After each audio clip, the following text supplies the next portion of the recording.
নমস্কার, সকলকে স্বাগত আমার পথের পাঁচালীর মায়ের মাটির হাহাকার সেই নিয়ে আজকে আমি এসে পৌঁছেছি কুমোরটুলির পর বরানগর। আপনারা দেখতে পাচ্ছেন যে কাঠামোর যে কাজ, সেই মা দুর্গার কাঠামোর কাজ কিন্তু কুমোরটুলির মতনই চলছে জোর কদমে। কিন্তু বর্তমানে 140 দিনের থেকেও কম দিন বাকি দুর্গা পুজো, যেটা কিন্তু বাঙালির সর্বশ্রেষ্ঠ পুজো। তো সেই উৎসবেই কিন্তু মাটির হাহাকার। তো চলুন কথা বলে নেব এই মৃৎশিল্পীদের থেকেই যে তাদের কতটা অসুবিধা হচ্ছে আজকের দিনে দাঁড়িয়ে। সামনেই বর্ষাকাল, তারা কিভাবে মাটি শোকাবে, প্রতিমা শোকাবে, সেই সমস্তটা নিয়ে। জোর কদমে কাঠামোর কাজ, কিন্তু মাটির বড় অভাব। মৃৎশিল্পীর থেকেই জেনে নেব আপনার নাম, আর এই যে মাটির যে সংকট, এত বছরের ইতিহাসে ভাঙন, যে 140 দিনেরও কম দিন বাকি কিন্তু আপনারা মাটি পাচ্ছেন না, এই বিষয়ে যদি কিছু বলেন, বা কার কাছে আপনাদের অনুরোধ যে মাটি যেন তাড়াতাড়ি ছাড়া হয়। মাটির তো একটা সমস্যা তো চলছেই, আমাদের কাজ সব অফ হয়ে যাচ্ছে। অনেক কারিগরও আপাতত বাড়ি চলে গেছে, কাজ পাচ্ছে না, কাজ হচ্ছে না। এদিকেও দেখলে তো বুঝতে পারবেন চারিদিকে সবে যে মাটির জন্য কাজ সব মানে আটকা রয়েছে। তারপরে এখন যে আমাদের এখন মাটি কাটা বন্ধ করেছে, তার কাছে আমাদের অনুরোধ, যারা মাটি কাটছে তাদেরকে মাটি কাটতে দিক, আমাদের জন্য কাজটা আবার রানিং হয়। কারণ আমাদের রুটি রোজগার তো এটার উপরেই, আমাদের আদার্স তো কোনো কাজ নেই, এটার উপর থেকে যে আমাদের ইনকাম। এবার এটা যদি ইনকাম না করতে পারি, কাজ না করতে পারি, আমরা খাবো কি? কারণ আমাদের জীবিকায় তো এর উপরে। শুধু আমাদের না, এরকম হাজার হাজার লোক আমাদের এই মৃৎশিল্পের কাজ করছে, সবারই তো একই সমস্যার মধ্যে রয়েছে না। আমাদের অনুরোধ যেন এরকম মাটির ব্যবস্থা করে দেয়, আমাদের জন্য কাজ আবার চালু করতে পারি।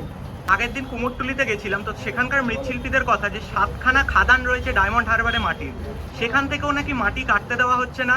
এমনকি এত বছরের যে ছোট থেকে আমরা শুনে এসেছি দুর্বাদের মাটি, সেই মাটি নাকি টাকার বিনিময়ে বিগত কিছু বছর ধরে কিনছেন এবং মায়ের মূর্তির যে প্রতিষ্ঠা, সেই প্রতিষ্ঠা করছেন। কিন্তু এবছর নাকি তারাও মাটি ছাড়তে নারাজ। কিন্তু এই বিষয়ে কি বলবেন তাদেরকেও? তাদেরকে মাটি না কাটতে দিলে তারাও কোথা থেকে কাটবে? এবার মেন হচ্ছে ওই জায়গাটাই তো অফ করেছে না। এবার ওই জায়গাটা যদি ওদের মাটি কাটা পারমিশন দিয়ে দেয়, তাহলে নিশ্চয় ওরা আমাদেরকে সাপ্লাই দিতে পারবে। ঠাকুর থেকে আমি জেনে নেব যে এই যে তুমি মনের আনন্দে প্রত্যেক বছরের না এবছরও যে কাঠামো তৈরি করছো, যেখানে মা দুর্গা এবং তার যে পরিবার তাকে প্রতিষ্ঠা করবে মাটি এবং খড়ের যে কাঠামো সেই দিয়ে, এখনো তোমরা মাটি পাচ্ছ না, এই নিয়ে কি বলবে? কাঠামো তো তৈরি হচ্ছে, মাটি ছাড়া কি মায়ের পুজো সম্ভব? মাটি ছাড়া কোনো মতে আমাদের ঠাকুর তৈরি করা সম্ভব না। তাই কারণ মাটির ঠাকুর, আমরা খড় পেয়েছি, খড়ের জন্য খড় বেঁধেছি, কিন্তু মাটি পাচ্ছি না, তার জন্য আমরা ঠাকুর বানাতে পারছি না। আমাদের এই রোজগার বলতে এই মাটির কাজের উপরে আমাদের রোজগার, এই দিয়ে আমাদের পেট চলে, এই রোজগারের উপর দিয়ে আমাদের পেট চলে। তো যার জন্য আমরা যারা মাটির ডিপার্টমেন্টে আছেন তাদের কাছে আমাদের অনুরোধ, যেভাবে হোক আপনারা মাটির একটু ব্যাপারে চিন্তা ভাবনা করুন, যাতে মাটিটা ছাড়া যায়, যার জন্য আমরা কাজ করতে পারি, আমাদের পেটের ভাতটা যেন না নষ্ট হয়, এইভাবে অনুরোধটা আপনাদের কাছে রাখছি। বরানগরেই অবস্থিত শ্রী বাবু দে প্রতিমা শিল্পী, তার শিবশক্তি মৃৎশিল্পালয়। এখানে দেখতেই পাচ্ছেন যে মাতৃ প্রতিমা কিন্তু তৈরি হয়েছে, মাটিও পড়েছে তাতে আবঝা, কিন্তু সম্পূর্ণ মাটি পড়বে কবে, এই নিয়ে আজকে কথা বলে নেব মৃৎশিল্পীর সাথে। এবছর যে ইতিহাসে ভাঙন ধরেছে সেই বিষয় কি বলতে চান কাকু? আপনারা যে মাটি পাচ্ছেন না, এই সমস্যা কি হবে আগামী দিনে? মাটি ছাড়া তো দুর্গা প্রতিমা স্থাপনটাই সম্ভব না। মাটি তো একেবারেই পাওয়া যাচ্ছে না, মাটির জন্য কাজ বন্ধ হয়ে গেছে। মাটি যদি এর মধ্যে চালু না হয় তাহলে আমাদের পক্ষে সম্ভব নয় ঠাকুর তৈরি করা। 140 দিনেরও কম বাকি, সেখানে মাটি শোকাবে কি করে? তার কারণ আগামী কিছুদিনের মধ্যেই পশ্চিমবঙ্গে আসতে চলেছে বর্ষাকাল। এই নিয়ে আপনাদের কি ভাবনা, কি চিন্তা? একটা দুর্গা ঠাকুর শুকাতে মোটামুটি প্রায় 2.5 মাস 3 মাস সময় লাগে। এবার মাটি যদি এক্ষুনি না পাই, ঠাকুর তো শুকনো করতে পারবো না। শুকনো না করতে পারলে আমি টাইম মতো কী করে কাস্টমারকে ডেলিভারি দেবো? আমি কিছুদিন আগে কুমোরটুলিতে যাই, তো সেখানে বলে যে ডায়মন্ড হারবারে 7খানা মাটির খাদান রয়েছে, যেখানের একটা থেকেও কিন্তু মাটি কাটতে দেওয়া হচ্ছে না। তাদের কথা অনুযায়ী যে মাটি নিয়ে নাকি সিন্ডিকেট হচ্ছে, সেই কারণে বর্তমান সরকার নাকি মাটি কাটতে দিচ্ছে না। তো এটা কি কোনো দিক থেকে সত্যি, বা আপনাদের কি অভিমত? মুখ্যমন্ত্রীর কাছে আমাদের একটাই বিনীত অনুরোধ, উনি যদি এই সমস্যাটা আমাদের সমাধান করে দেন, আমরা টাইম মতো ঠাকুর তৈরি করে ঠাকুর আমরা কাস্টমারকে ডেলিভারি দিতে পারবো। কাকু আপনার থেকে জেনে নেব যে এই যে মায়ের মুখ সুন্দর করে আপনি আঁকছেন দেখছি, কিন্তু এই মায়ের মুখ মূর্তিতে যখন বসাবেন তখন আরো মাটির দরকার। তাহলে আমার আপনার কাছে এটাই প্রশ্ন যে এই মায়ের মুখ কি এভাবেই থেকে যাবে এবছর, নাকি মূর্তিতেও স্থাপন হবে? সমস্যা হচ্ছে একটাই যে আমাদের যে মেন মাটি যেটা ডায়মন্ড আমরা অঞ্চল থেকে আসে, ঠিক আছে, এঁটেল মাটি, সেই মাটিটাই হচ্ছে আমাদের মূর্তি তৈরির মেন একদম ফার্স্ট পার্টে হচ্ছে ওই মাটিটাই প্রয়োজন হয়। এখন এই মুহূর্তে সরকার চেঞ্জ হয়েছে, মাটিটা সাপ্লাই টোটালি বন্ধ হয়ে গেছে।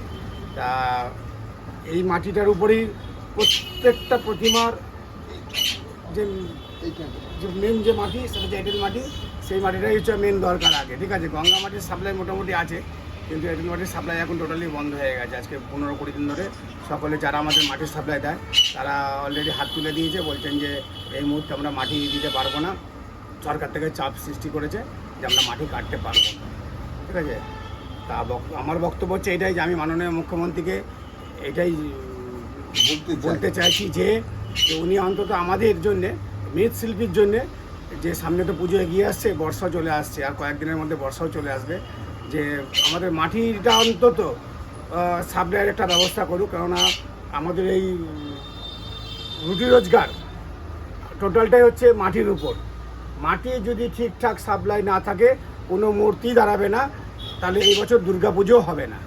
উনি যদি একটু চিন্তাভাবনা করে যে দুর্গাপুজো নিয়ে, করোনার সময় দেখা গেছে যে মাননীয় প্রাক্তন মুখ্যমন্ত্রী মমতা ব্যানার্জি উনি কিন্তু পুজোর একটা ব্যবস্থা করে দিয়েছিলেন, ঠিক আছে। কিন্তু বর্তমান মুখ্যমন্ত্রীর দিকে এটাই অনুরোধ যে উনি অন্তত মাটিটাকে নিয়ে অন্তত চিন্তাভাবনা করুক, যাতে প্রতিমাটা যাতে দাঁড়ায়, পুজোটা যাতে হয়, ঠিক আছে। কারণ আমাদের যে দুর্গাপুজো ভারতবর্ষে সারা পৃথিবীর শ্রেষ্ঠ পুজো, ঠিক আছে।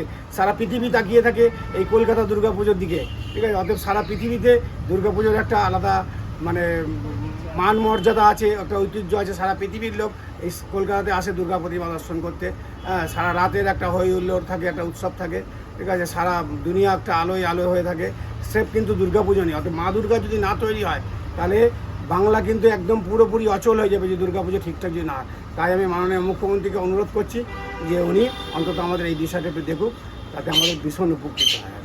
মৃৎশিল্পীদের সাথে কথা বলতে বলতে আমাদের মধ্যে পেয়ে গেছি একটা আমাদের ছোট্ট বোনকে। আমরা দেখেছি যে এই যে উৎসব সেটা কিন্তু শুধু মা দুর্গা তিনি যে একা আসছেন বাংলায় তা কিন্তু নয়, তার 2 পাশ জুড়ে থাকে তার 4 জন সন্তানী। তো সেরকমই এক বাচ্চাকে আমরা জিজ্ঞেস করবো আজকে আমাদের এই ছোট্ট বোনকে, যে তার এই যে আনন্দ, এত বছর সে পুজো দেখছে, এত বছরের যে আনন্দ, সেই আনন্দ কি আজকে কোথাও গিয়ে একটু কম?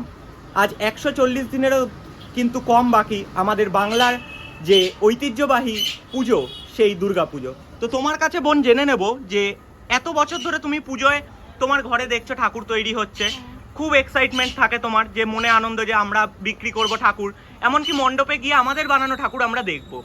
তো এবছর কি কোথাও সেই আনন্দটা অনেকটা কমছে তোমার? দেখুন, যখন মাটিটা আসবে না তখন আনন্দ তো হবেই না, আমরা আনন্দ করতে পারবো না, হ্যাঁ, ঠাকুর তৈরি হবে না তো আনন্দ কিরম করবো? কোথাও যায় না, সাপ্লাই যাবে না। আর গঙ্গা মাটিতেও তো সাপ্লাইমেন্ট বন্ধ হয়ে গেছে। এই জন্য আমি মন্ত্রীজিকে এটাই বলছি কি প্লিজ আপনারা দেখুন আর মাটিটা আনুন।